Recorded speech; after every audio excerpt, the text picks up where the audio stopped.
今天邀请来一起对话的是正在华盛顿大学读书的郑佩同学，传承自贵州虞山派魏家里先生这一支。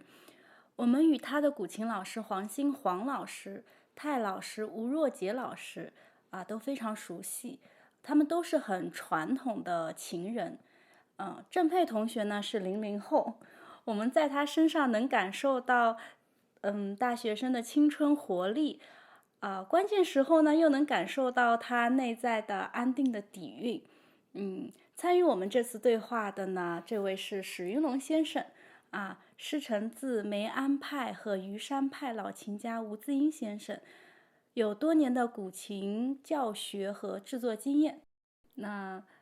佩同学可以方便跟大家聊一下你是什么样的机缘知道古琴的？我其实在学古琴之前都完全不知道古琴是什么，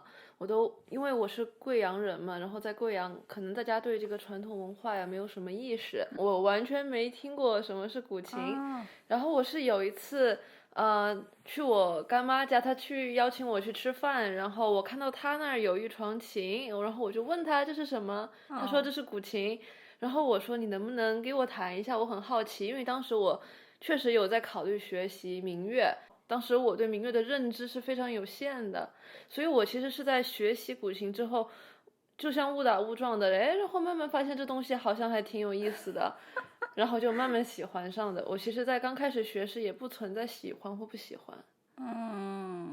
那你现在在华盛顿大学读书，然后同学们都是来自于世界各地的嘛，然后他们看到你弹古琴，他们会是一个什么样的反应？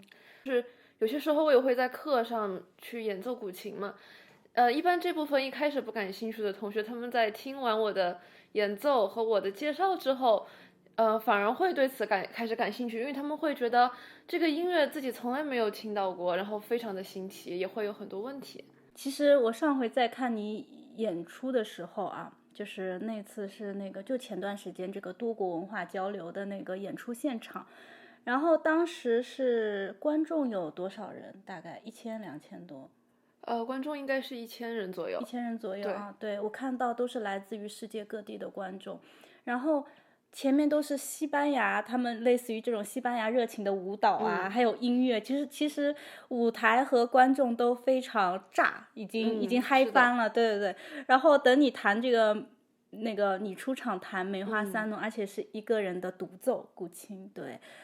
然后当时全场特别安静。对，因为前面的演出下面都很嗨嘛，然后突然全部都很安静，然后你这个梅花三弄大概有10分钟左右的时间，对，我当时真的有点替你捏一把汗，因为我当时也会觉得哇，那观众会是一个什么样的反应呢？因为古琴是一个比较内敛的一个文化，对，然后我想回馈你一个是，当时演出结束以后，就有现场的观众在那边感慨说，inner peace。对，说他感受到了哇，里面好平静，所以哇，那个掌声其实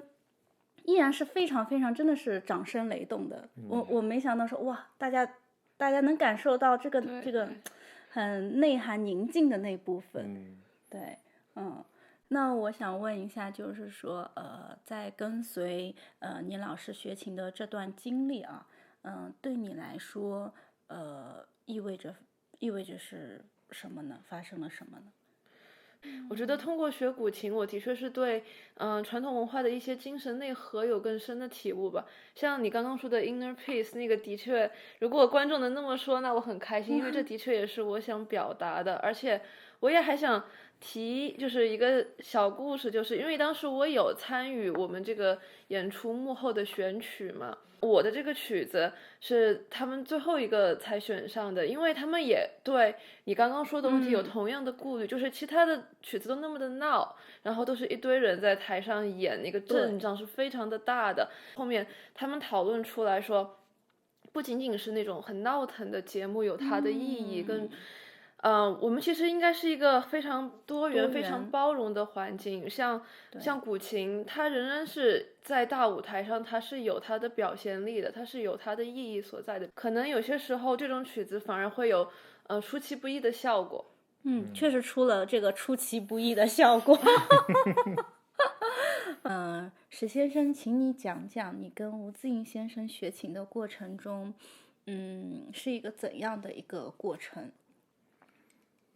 我觉得跟很多就是学习知识的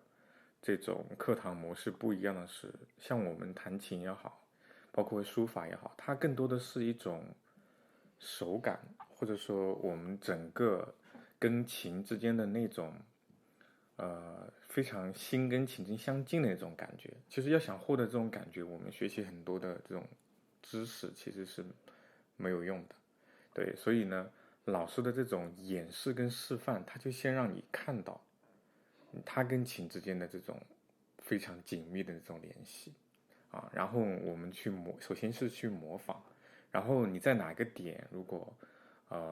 表现的就是那种锋利的感觉的时候，老师会在这个时候介入，就说你看你跟我们的手法跟我们的琴它是怎么样子融二为一的。那么一开始呢，他是先示范，然后你再看，然后等你已经有了进步，或者说已经初步有了这种贴合的这种感觉以后，然后他再跟你对谈，然后你会借着老师的这股气，借着他的那种非常融合的那种感觉，你就很容易融合上去了。所以我觉得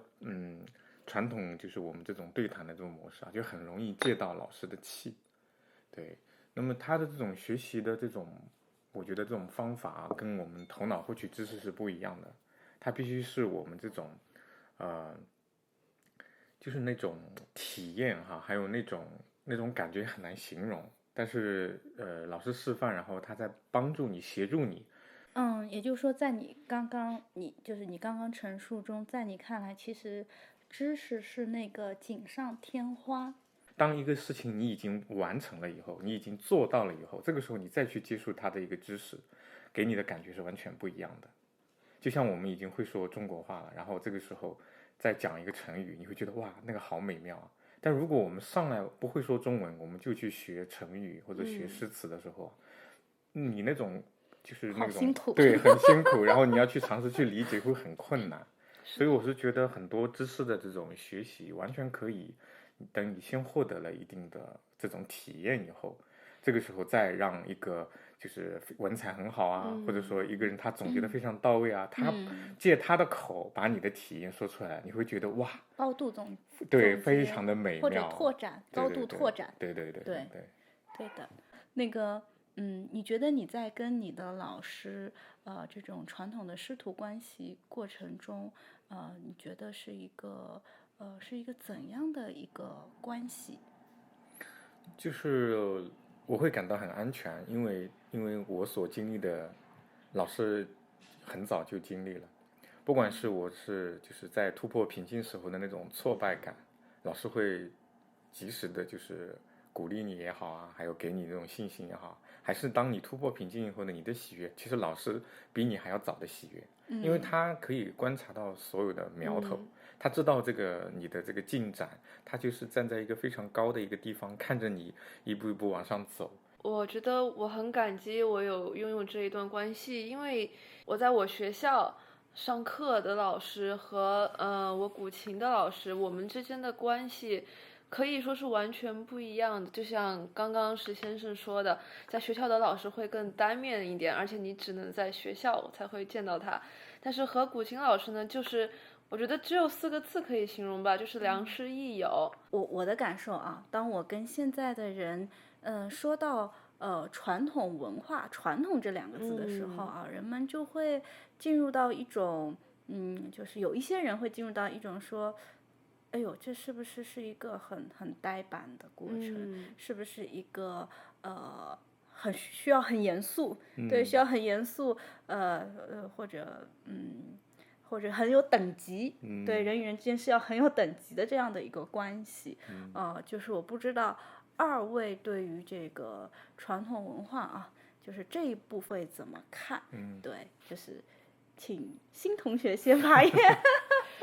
是这样的，首先我们先从老师这2个字讲起吧。其实在我的观念，我的体会里面啊，就是老师这个词从传统到现在，其实意思已经完全不一样了。现在我们说老师，其实有些时候呢是尊称，但有些时候其实是带一点服务意识的。但是我觉得这个传统的师生关系呢，就没有那么利益或是结果为导向吧。就是像我们现在是，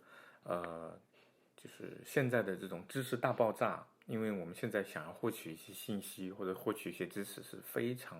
方便廉价的。对。那么很多传统的东西，其实想要获得那种手感也好啊，它必须得经历一些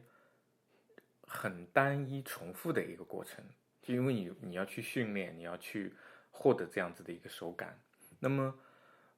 我就很难就是说服自己，就是说我一直在做一件就是说看似是重复的事情。对。当然虽然老师有一直在鼓励你做这样做，但是真的要落实下去的时候，我们总是希望去做一些不一样的事情，而不是始终做一件一样的事情。是的。传统的这种老师啊，他会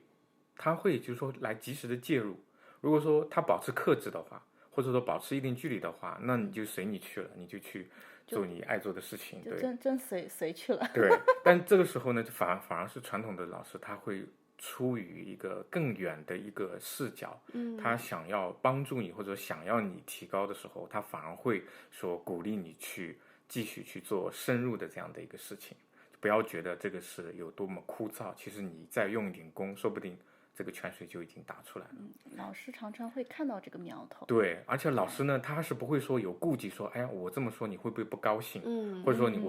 我这么劝你这么去做，会不会就是说会引起你的反感？其实这反而是传统老师的对你的一种爱吧。只有这样子的一个底子在，他才能够去冲破这种人与人之间非常安全的那个距离。他才会让你继续深造下去。对对对。说我们很多现在的就是年轻人，因为现在网络上就是其实充斥了很多，就是说那个年轻人不要去就是被 PUA 啊，不要去那个，就是因为我们这种传统的这种师生关系啊，就师傅跟徒弟这种关系，就是很容易就是被人会误会成是 PUA，因为他毕竟他是暂时性的忽略了你的感受。那佩同学，你接下来有什么打算吗？我觉得首先最重要的是，就是继续学习古琴，跟着老师。然后第二个是呢，我想看看自己能不能做一些自媒体，因为我想着现在，我想做一些破圈的东西嘛，因为一些古琴的知识也好呀，技巧或者怎么弹奏的也好呀，其实已经有很多优秀的博主在做了。那么我主要就想看看如何才能让更多的人喜欢上古琴。石老师呢？接下来有什么打算？对，我接下来的话呢，主要是围绕两个，一个是承前，一个是启后。承前呢，就是我们要把老一辈很多老琴家的这样子的一个优秀的一个琴学，包括他的思想，包括他在琴曲方面的很多精彩的地方，就是我们要把它落实下去。然后呢，也是跟佩一样，也要保持终身的一个学习，终身的一个训练啊，让自己呢更好的把这个我们之前的这样子的一个学问给承接下来啊，因为传承就是传，这个是很重要的。其次呢，才是一个启后，就是我们遇到一些有缘人然后我们可以把这样子的一个优秀的一个文化，首先是展示出来。对，第二个呢，就是说，如果这个有缘人他是有这样子的一个意愿，或者有这样子的一个发愿，说他是要学习这个，那么我们把这样子的一个原汁原味的东西那么传神的东西，这样子就是教会他。可能在形状上可能会顺应这个时代，会发生一些变化，但是这个神韵方面的东西，我觉得是不随着时代的改变而改变的。对，我们把这种宝贵的东西精彩的东西，这样原汁原味的传递给有缘人，我觉得这个也是启后的功夫。我们刚刚分享的这些内容，都是出于我们过往非常有限的经验，若有不足之处，欢迎大家多多指正。也祝愿各位琴友跟琴之间有一段非常美好的良缘。那么也请各位后续多多关注我的频道，感谢各位琴友的收看，让我们下期再见。